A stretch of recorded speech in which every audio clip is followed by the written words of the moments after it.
রেলের চাকরি না করেও রেলের কোয়ার্টারে থাকার সুবিধা আমরা পেয়েছিলাম। রেলের স্টাফ কোয়ার্টারগুলো কিরকম হয়, তাতে কি কি ফেসিলিটি আমরা পেয়েছিলাম, আর কি কি অসুবিধাই বা আমরা ফেস করেছিলাম, কোয়ার্টারের কন্ডিশনই বা কিরকম ছিল, আমি আজ সব এই ভিডিওতে তোমাদের সাথে শেয়ার করব।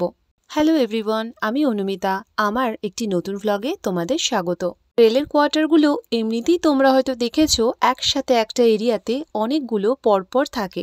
আমরা যে কোয়ার্টারে ছিলাম সেখানে দুটো ইউনিট একসাথে ছিল, একটা আমাদের আর একটা অন্য ফ্যামিলির। বলতে পারো এক দেওয়ালের এদিক ওদিক দুটো ইউনিট। মাঝের এই অ্যাডভেস্টার দিয়েই করা ছিল আমাদের পার্টিশন।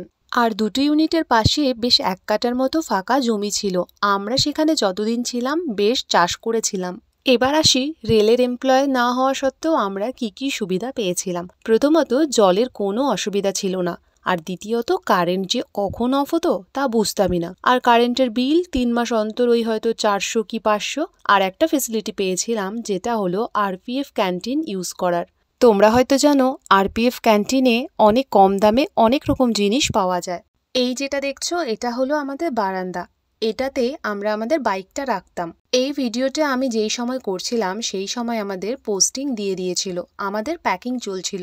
এটা ছিল আমাদের বেডরুম। রুমগুলো অ্যাডভেস্টারের ছিল, আর নিচে ছিল এরকম একটা শেডের মতো। অ্যাডভেস্টারের হওয়ার জন্য গরম কিন্তু বেশ ভালোই লাগতো, তাই এখানে সবার বাড়িতেই কুলার ছিল। ওপরে যে শেডের মতো আছে, এখানে ছিল অনেক বড় বড় ইঁদুরের বাস। মাঝে মাঝে এত জোরে জোরে মারামারি করতো যে মনে হতো ছাদটা ভেঙে গায়ের উপর পড়বে। এটা ছিল আরেকটা বেডরুম। ওপরটা দেখতে পাচ্ছ একটু খুলে গেছে, ওই ইঁদুরের জন্যই এটা হয়েছে। আর সামনে যাকে দেখলে সে হলো আমাদের ডেজি। সে এই ঘরে থাকাকালীন দুটো ইঁদুর মেরেছে, দুটো সাপের হাত থেকে আমাদের বাঁচিয়েছে, যার মধ্যে একটা চিতিও ছিল। থ্যাংক ইউ ডেজি, তোর কাছে সারা জীবন কৃতজ্ঞ থাকবো। এই ছিল আমাদের দুটো বেডরুম। আর এটা হলো একটা ছোট বারান্দা। এখানে থাকাকালীন খুব দরকারি জিনিস ছাড়া আমরা সেরকম কিছুই কিনিনি। এই যে সামনে দেখতে পাচ্ছ, এটা হলো আমাদের ঠাকুর ঘর, আর এই সাইডে রয়েছে আমাদের কিচেন। এই কিচেন থেকেই আমি আমার সব ভিডিওগুলো রেকর্ড করতাম। এই যে দরজাটা দেখছো, পুরো চারিদিকটা ফাঁকা। এটা আমরা দিনে রাতে সবসময় তালা দিয়েই রাখতাম। এখানে এই খোলা উঠোন ছিল আমার প্রিয় টাইম পাসের জায়গা। এখানে সকাল থেকে বিকেল অবধি রোদ পড়তো। আমাদের মেন বাথরুম কিন্তু এই বাইরেই ছিল, আর মাঝরাতে এই বাথরুম যাওয়াটাই ছিল আমাদের কাছে সব থেকে মুশকিলের কাজ।